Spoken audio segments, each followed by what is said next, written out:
you're in a problem, what do? You run up to your mother, right? Usually, what a person does, averagely, a study shows that they run up to their mother or find their mother, and somehow, if their mother is not in their world, they run up to some sort of maternal or feminine figure. Unrelated, but greetings of the day, everyone. This is our 113th day of understanding Sri Lalita Sahasranamam, and the 113th verse is coming up next. Agraganya Chintya Rupa Kali Kalmashanashini Katyayani Kalahantri Kamalakshi Nishevita. The first name is actually a conjunction and combined combination of two names. So let's break it down. First is Agraganya.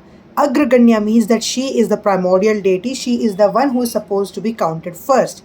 The next name is Achintya Rupa, which means that her forms are beyond comprehension, imagination, thought, and let go of words for that matter. Next name is Kali Kalmashanashini, and which is very important to note down because this is the age of Kali, the age of darkness.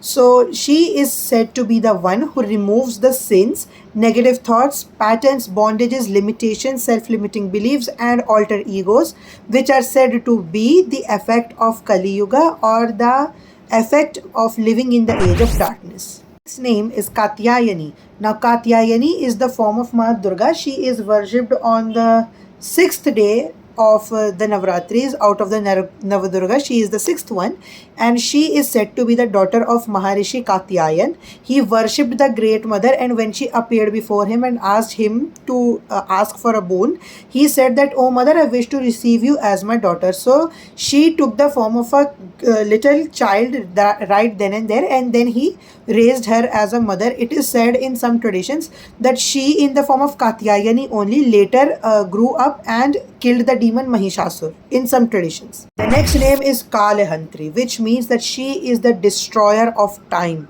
You can take that in a literal sense that even in the end, even time returns back to her before recreation and stuff. But another thing is that she frees her devotees or her seekers, her worshippers from the bondages of time.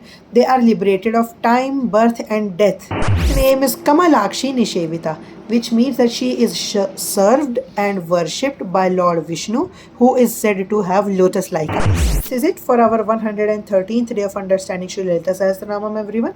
I will be catching you on in the next one. Till then, take care of yourselves. Greetings, have a nice one, and follow the page for more such content. Bye-bye.